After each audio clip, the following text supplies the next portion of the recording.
घुसपेट त्यसको लागि त छानबिन आयोग गठन भएको छैन भन्नु त त्यो तपाईले भन्न सक्नुहुन्छ अहिले तपाईले भनिदिनु पर्यो नि कसले गरेको कस्तो भन्दिनु छानबिन आयोग गठन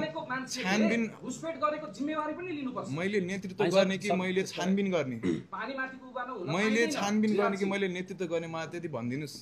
तपाईले नेतृत्व पनि गर्ने र जिम्मेवारी पनि लिने हो छानबिन मैले गर्ने हो भन्नुस् त मलाई तपाईहरु सरकार बनाउनुहुन्छ छानबिन आयोग किन गठन भयो गर्नुहुन्छ सडक उचाल्नुहुन्छ किन हैन तपाईको क्वेशन नै इलोजिकल भयो सर कसरी के कस्तो क्वेशन गर्नु छानबिन मैले गर्ने कि छानबिन आयोगले गर्ने छानबिन आयोगले गर्छ जिम्मेवारी तपाईले लिने कि नलिने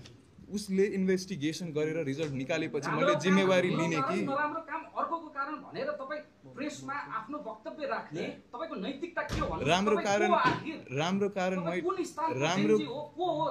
राम्रो कुरा सम्मेलन गरेर अहिले यसरी कुरा राख्दै हुनुहुन्छ बजारमा धेरै खालका जेन्जी छन् तपाई कुन प्रकारको जेन्जी हो भनिदिनुस् तपाई मलाई कुन प्रकारका जेन्जी छन् भन्नुस् धेरै छन् जेन्जी के हो ल दुई चारवटा प्रकार भनिदिनुस् कस्तो प्रकार 2.2 देखि लिएर यहाँ त जेन्जी भनेको जेन्जी खासमा त एउटा युवा यो एज ग्रुप हो जेन्जी भनेको कुनै पनि एउटा ग्रुप हुँदैन सर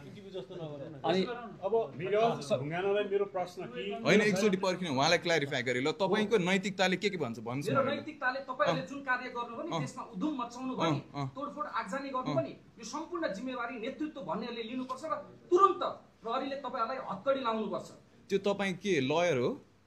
म एउटा तपाई लयर हो जिम्मेवार व्यक्ति कसरी जिम्मेवार तपाईको क्वेशन नै यो इरेस्पोन्सिबल क्वेशन छ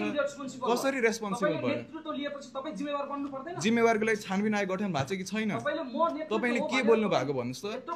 तपाईलाई बोल्न आउँदैन रहेछ खै एउटा प्रश्न के क्वेशन गर्नु भएको तपाईको नैतिकताले दिन्छ उहाँलाई के हो तपाईको जस्तो यस्तो हावा क्वेशन नगर्नु आज जुन स्थानमा छ नि तपाईहरु जस्ता अराजक व्यक्तिहरुले गर्दा अराजक